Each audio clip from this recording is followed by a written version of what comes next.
Setting up for the first live episode of the BS show out here in Augusta, South Carolina. North Augusta, South Carolina. All right. Do it. Test run real quick. You gotta make sure we can hear each other. Yeah. You go ahead and take the lock off. I'm going ahead and take the Discover. Ready to make your own cat pie? You know how to do that? Oh yeah, all you gotta do is come here, tools.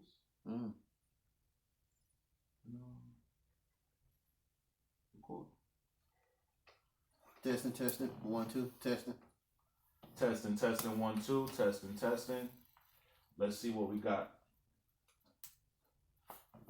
Now we can just play it back just to hear it. The headphone jack is in there. Where is it? The green thing. See what we got. Testing. 1, 2, testing. Right. Fire it up. Testing, 1, 2, testing. Let's see what we got. Alright, this is just simple, right? I'm about to do this. I'm about to get my 2 little mics. I sent you the link on eBay. Yeah, man. It's a few girls that want to do this show with me. I want to be on it. I'm like, all right. No. Hit X. Yep. Welcome to the BS show. It's your host with the most premium Rothschilds and Bernard Fulmer. We are here live in North Augusta, South Carolina, January 28th, 2020. 1,500 hours. Yep, he came now. He came in town for the weekend. Well, not in town. Came close enough, so he drove on down. 2.5 hours. Yeah, he drove on down the way to come see me. Had some good old chow, and so did this live episode. Came up with a good closing line last night. Which is? Life is full of BS, but don't let the BS be full in your life. And that's the way it needs to close out every episode. Life is full of BS, but don't let the BS fill up your life. Fill up your life. Oh, that sounds good. Yeah. All right, we're gonna try to use that one today. And first things first, want to give a shout out to Kobe Bean Bryant. Yeah. NBA great, legend, great man, great father, awesome basketball player, just a all-around great guy from, everyone's words that knew him. And it's kind of tough that, we lose people every day, but sometimes when a polarizing figure passes away, it just makes you reflect on what's really important in life. And Kobe Bryant was trying to fulfill that part of his life that he didn't have before, which was family. And it's very unfortunate that he spent more time playing basketball than actually being there for his family like he wanted to. Yeah. But at least in the last few years, he definitely got that opportunity, and we all watched him grow as a person. Yep. So I want to give a shout out to Kobe Bean Bryant. Rest in peace. Yeah. My thoughts on Kobe. Kobe is the kind of professional that I wish I could be. Just block out all the noise, block out all the nonsense, and go on ahead and focus on the mission task at hand. Fuck what everybody thinks about you. Fuck their feelings. We got a mission to accomplish. Let's win it. And on the flip side of that, my favorite Kobe memory is it was during the playoffs. I can't remember which year it was. The year they lost to the Pistons. So that was what, 04? 04, yeah. All right, so playoffs are going, and I grew up here on the East Coast. So all our games are 8 o'clock, 9 o'clock at night, right? Mm-hmm. So I remember this specific night. It was a Thursday night because we went to Tropics right after. Yeah, Dollar Drink night. And only thing we talked about was Kobe at the game. at the club, not while watching the TV. Yeah. We just talking about what Kobe did at the club. And that always reigns as a good memory of mine because I got to actually watch the game, then go out and go party and talk about the game. And it was just all of us around. Every race, every religion, every gender. We just all sitting around talking about how great Kobe was. And my other great memory of Kobe is 2003, when he was on trial for his rape accusations. Air right? quotes. Yeah, air quotes. Because he was found not guilty of it in a court of law. He would fly to Denver and go to court during the day and come back to the Staples Center and hit other arenas and play basketball. And that professionalism that he showed during that time is unparalleled. You facing the biggest battle of your life, but still you're able to come on the court and perform. So when Kobe Bryant was fighting for his life, he still gave us everything he had. But LeBron James sits out because he plays too many games in a row. All right, what we're not going to do is turn this into a LeBron James bash fest. As much as I love to stomp LeBron when he's down, we're not going to do that today in respects of the being. Okay, my bad. I crossed the line. But just professionalism, living up to the task, and doing what you're paid to do. That's the Kobe legacy for me. Yeah, man. Kobe was a consummate professional. He was what everyone would like to be in every arena of their lives. Like, regardless of what you are. If you were like a janitor, a barber, a brick mason, a stripper, a scammer, like coke dealer, you would want to be the Kobe Bryant of your profession. You know, you would want to practice so much that regardless of whatever you did, you just made it look like second nature. And people might have thought that you were born with those talents, but the countless hours of dedication is what honed his skills. Yeah, it made me hug my daughters and tell them I love them because it brought my two worst fears together. Not watching, burying a child and leaving a child defenseless to go out there in the world and face the challenges of the world. Yeah, that's very unfortunate that his daughter Gianna was with him. Rest in peace to his daughter Gigi. And everybody else on that. Everyone else on that helicopter. I believe it was 6 or 7 other victims aboard, which is highly unfortunate. Every life is equal, and every life should be celebrated and mourned equally because Kobe Bryant was not more important than anyone else on that plane, and I'm sure that he would feel the same way. He would want us to commemorate and recognize those people as well because I'm sure they had families and they had other things going on that were just as important. So while Kobe was the most polarizing figure, we can't forget the ones that was also in that helicopter. Maybe if you could pull up like the names or something like that, then we could just read their names out real quick. Do you think the NBA should retire his number? I don't think the NBA should retire his number. I just think that the Lakers at least. Yeah, the Lakers are gonna retire his number. I mean, whichever organization feels like they want to retire, which one are they gonna retire? The 8 or the 24? So you're gonna have to go with both of them. You're gonna have to do both. So you're gonna have 2 numbers in the NBA that can't be used. I don't know. I don't know if Kobe Bryant would have wanted that. I don't think he would have wanted that. He would have probably wanted someone to have his number at some point. Maybe not on the Lakers, but any other team is up for grabs. I'm pretty sure over the next 10, 15 years, we're going to see a lot more players wearing the number 24. It all happened so sudden too. Real sudden. Yeah, I mean, that's life. You never know when something's going to happen, You never have the slightest clue. So you got to live life every day like it's your last, sometimes. Not like Sergeant Boyd. Not like Sergeant Boyd. For those that don't know, Sergeant Boyd was our platoon sergeant when we were in Camp Pendleton, 1st Combat Engineer Battalion. And I don't remember when I saw it, but see, he had a short run.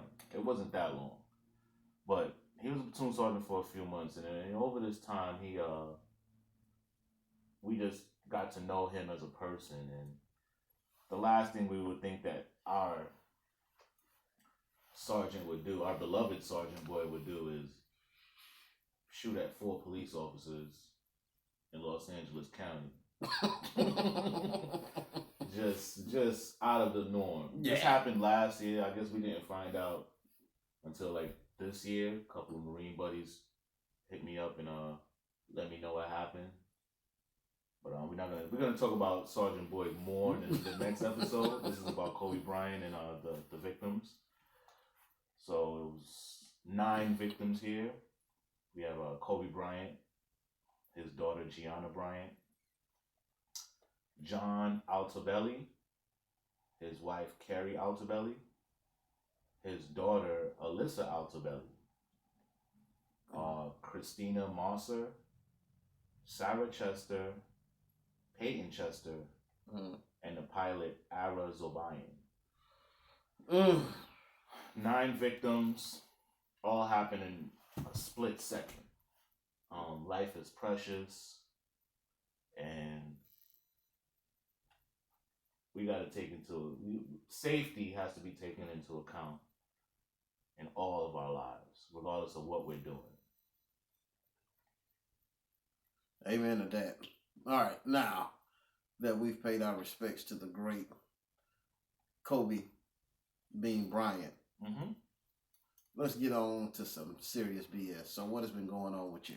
Me right now, just out here in the South, just, checking it out, see what's going on. It's not my first time down here, but I haven't been down South really in a long time. Is it your first time? Is it your first time in a financially comfortable position? Yeah, I would say so. The last time I was down South was for Hal's wedding.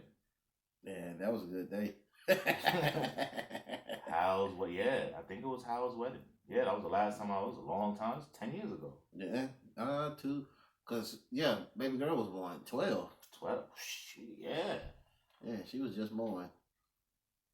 Yeah, so it's good being down here. I always like coming down south and see what's going on. Like stopping in the Waffle House, Bojangles.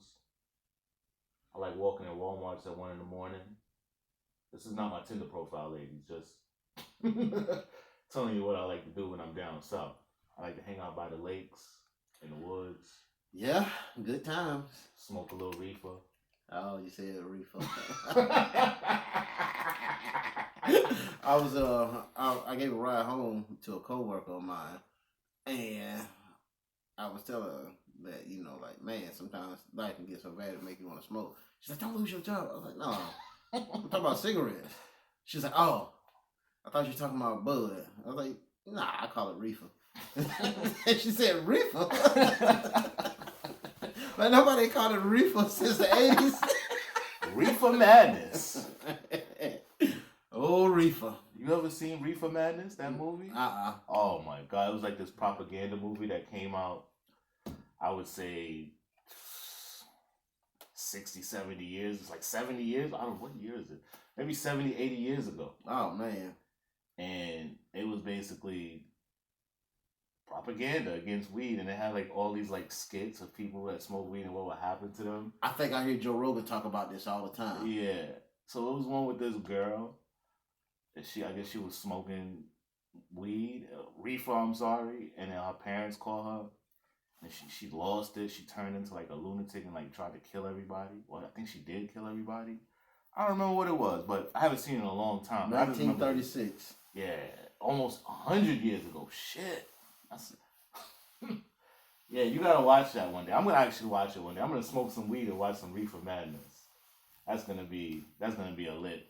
Yeah, I think George Herman. I think I hear Joe Rogan talk about him all the time. He said that no, it wasn't him. The Reefer Madness. It's somebody who Joe Rogan always talk about that says that he owned a hemp plant. He owned a paper. He owned a newspaper company, and he made all this propaganda about anti-weed stuff, and that's how we got the weed laws on the books, the marijuana laws on the books because of this guy. But it all ties into this. Albert Horrell. Wow, this is crazy. Reefer Madness. Yeah, man. When you get a chance, just check it out. I'm gonna check it out too. I know they got it on YouTube. So the budget was $100,000, $1.8 million in 2019. Yeah. Oh man, you gotta see it, man. I don't know, man. It's Will I laugh? Trust me. I don't even think I need to be high to laugh and watch that movie. That shit's just naturally funny. Now I'm thinking about it. It just everything that they told you about weed when you were little, is in that movie. Oh, okay. Yeah. Yeah. Some of it was true. I can't lie.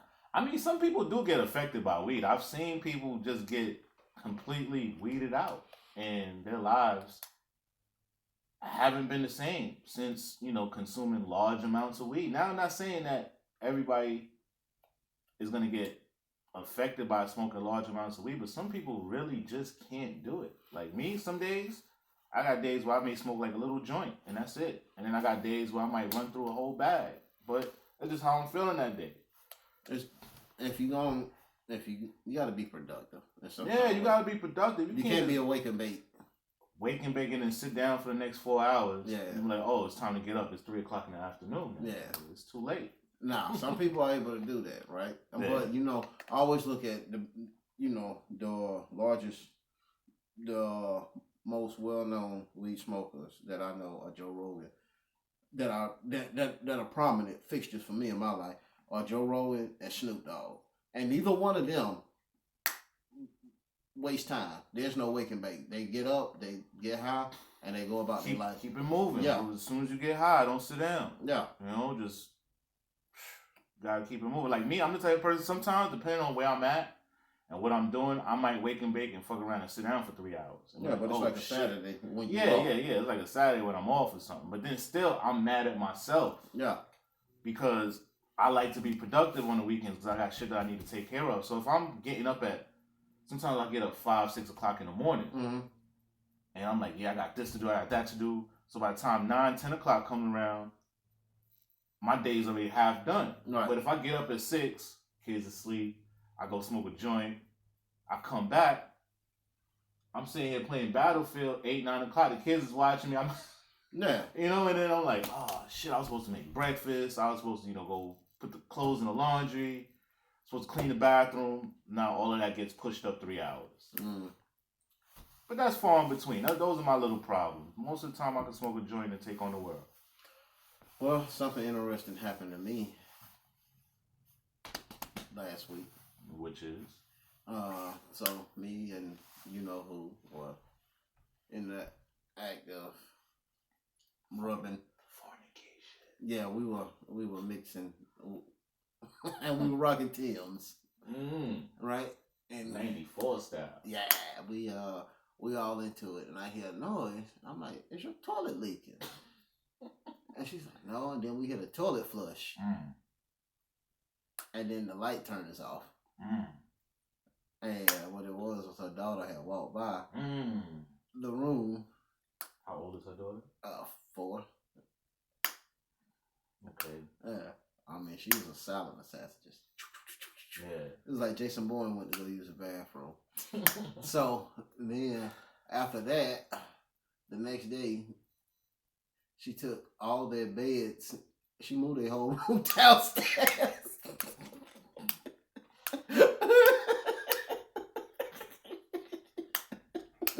Ladies and gentlemen, this is why you can't be fornicating with little kids in the room next to you. Or lock the doors. Lock the doors. Yeah. Put a squishy toy in front of it. Yeah, get some hardwood floors. Take off the carpet. But I thought that was funny. When she was moving the beds, I just bust out laughing. She was like, "Oh, that's not funny." I'm traumatized. I'm like, nah. It's a little embarrassing. The kid might or might not have known what was going on. I doubt it at this point, but yeah, I doubt it. They're just like, oh my God, what's going on in there? Whatever. Yeah, because kid just walked on by. Kid just walked on by. Go. Yeah, you gotta be stealthy now. You gotta get them stealthy nuts in. Yeah. Well, I mean, you know, I would have said no, but I didn't want to get kicked out of the house, so I had to capitulate to what the woman wants. Cause #believe all women. I didn't want to. #believe all women. I think, I don't know, man. Women. I think we're gonna spend the rest of the time in this episode talking about women, because I do have quite a few women listeners. We have a few women listeners. Women, if this has ever happened to you, just send us your story in the comment section. But women say one thing and mean another. I don't want no gift. Huh? I don't want a gift. You ain't got to do nothing special. Yeah. Oh, you don't appreciate me. You made me come. Things like that. They lie all the time. And they think that you're supposed to figure out their lies and do exactly the opposite of what they're saying, to magically surprise them somehow. Because they'll drop hints like, oh, I don't want a gift. You could just show up as you are. I'm fine with just having you. Let you not show up with a gift. Let you not show up with a gift for your anniversary. See what happens. Well, I mean, that's an anniversary. That's different. That's a special day. And she'll tell you some shit like, oh, I don't want nothing. I just want a nice, relaxed evening, light the candles and, make a little steak. We can light the candles after we go see a movie and have a steak and come back home. There's some way you got to fill in the gap. Hey, if I'm taking you out for movies and steak, that gift is pretty much... Yeah, that's the gift. That's the gift. Yeah. That's all you getting. Yeah. Real. If you say you don't want nothing. If you say you ain't want nothing. Right. So you ain't getting shit. Yeah. You get what I like to call an evening. Dinner, movie, and dick. Yeah. DMD. Yeah. DMD. #DMD. I think we just started a trend. Yeah. Yup. #DMD. #DMD. Dinner, movie, and dick. Letting y'all know that right now. Yeah. All 2020. I think we on to something. 2020 DMD. Oh man. I think if I move down here, we could probably blow this podcast up in about 2 weeks. Let's do it. Go ahead. Take a vacation and come down here. Nah, just go ahead and pack up and do like Beverly Hillbillies. Just pack up everything in the car and just drive on down. I ain't got nothing but about 2-3 suitcases full of clothes, and I don't use half of that shit. Oh, well. So give me about 1.5 suitcases. I'll be down here. All right. And about 15 sneaker boxes. Like I said, if you need a place to rest your humble abode, so that way you ain't paying for an Airbnb, the house is open to you. Man, I'll just wait till it get warm and live in the woods somewhere. Well, it's a brick house. For some, it's a brick house, and I got trees over the roof. Mm-hmm. Now, in the wintertime, it ain't that bad, right? Because the sun, well, in the wintertime, it's bad because when it's hot outside, like a day like today, the sun doesn't get to heat up the house. But in the summertime, it could be god awful because with all the trees, the heat can't escape. So it holds heat over. But other than that, it's been good. We've been here 20 years. 20 years. Hard to believe. August will be 21 years. Wow. Yeah, since Mama moved in here. And then when she passed on, Mr. Skinner, the landlord, he let me just slide in and take over what Mama had left, and they had such a great relationship. So, no, and every month he comes by here, he picks up his cashier's check for the rent. Mm-hmm. The rent's fairly cheap. That's the reason why I ain't left. No, for what I get here, for what I pay, for what I get, I will not get that anywhere else. Mm-hmm. So I'm just like, you know what? Just go ahead and stay here, and that's how much I pay. Oh, nobody can see that. It's gonna be some nerd that's gonna pause it, blow it up, and be like, "Oh, damn." Yeah. Double that. That's what I pay, because we don't need somebody. We don't need all y'all Californians coming down. Yeah. Coming down, stinking up, shitting up the place. Yeah. Speaking of damn California, the fuck is going on out there? I don't have no idea, man. It's just turning into Mad Max. And the thing about California is that's what happens when you let people legislate by feelings. Feelings fucking suck. Yeah, I mean, who's the governor of California right now? Gavin Newsom. I have no idea who he is. I don't know what he stands for. I don't even know if he's a Democrat or Republican. My first introduction to Gavin Newsom. All right, San Francisco's a heavily LG. He's from San Fran? Yeah. Also, he's definitely a Democrat. Nancy Pelosi's nephew. Oh, Democrat. Oh, yeah, Democrat all day. But my first time seeing him was during the Gay Pride Parade, right? And he was just up there on the float, gyrating his hips as the float was going down Main Street in San Francisco. No. Right. And I was like, whoa, that's kind of strange that a governor would be out there. Why is my elected official... Right. Gyrating his hips. Now, hey, if you want to walk behind the parade and wave and say, hey, I support you, I got no problem with that. Yeah. But for you to be out there on a float gyrating your hips... You're doing too much. Yeah, you're doing too much. But, I mean, he's the governor, and he, now you got people shitting on the streets. Drug people just shooting up drugs wherever the hell they feel like it. Homeless cities. Inner cities. And then they did this thing where anything you steal $950 or less is a misdemeanor. So literally you can walk into Walmart or what's another store? Best Buy, any electronic store, and steal you a 52-inch TV and walk out, and nothing will happen to you if you get caught. I mean, that's better than New York, though. At least you're gonna get arrested. New York, you could get murdered. And there's no bail. You just walk right out. Oh, I'm sorry, officer. He ran into the direction in which my bullet was firing as I pulled the trigger. All right, your case is in 6 months. We'll see you. You'll be back. You sure? All right, we trust you. Don't worry about it. And all this shit is just to throw a middle finger to Trump, and it's just like, come on. Yeah. How do you want to throw a middle finger to Trump that bad to where you just letting people shit on the streets and get out of bail on their own recognizance? Like, that's just too far. That's one reason I'm about to set up shop in New York and become like a drug kingpin. Nah, don't. Because by the time I get caught, I have enough money stashed somewhere. I'll post bail on my own recognition, and I'll just leave. Yeah, and then you can find, and then you can get Alan Dershowitz. You can get the same people who defended Epstein. Exactly. Yeah. Well, I mean, I wouldn't advise you to do that, but no. I mean, as long as I'm not selling drugs to any like political people, I think I'll be safe. I don't know. That might be the ones who you want to get high because you got some dirt on them. You can blackmail them. I'm sure Jeffrey Epstein was supplying them with some shit too. So yeah, no, you don't want to supply politicians with illegal paraphernalia. I haven't gave you my theory on Epstein yet, have I? We spoke about Epstein. Yeah.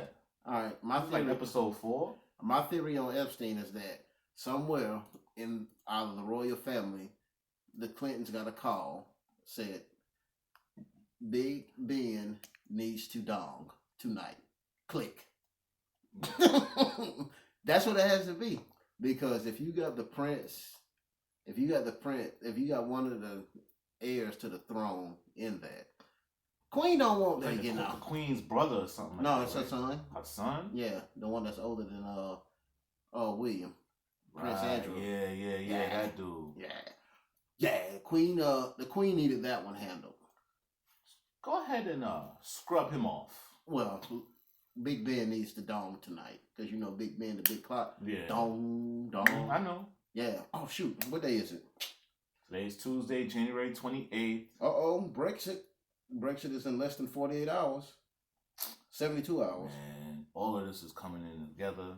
Brexit, coronavirus, impeachment, Kobe dying. All I know that something is going to happen within the next 3 to 6 months. It's going to be real interesting. I'm not going to say whether it's going to be good or bad, because that would be fear mongering, and what I don't want to do is peddle fear to my listeners. Nah, I'm just going to say that something interesting is going to happen, and we're all going to be witness to this event. Whatever that may be. I don't know what it is. Well, it's about time for me to go ahead and set up shop because I got to go to the JOB. This is a very short episode of the BS Show. Bernard, could you take us out? Hey, life is full of BS, but don't let that BS fill up your life. And with that being said, we are out. Go ahead and hit that stop button.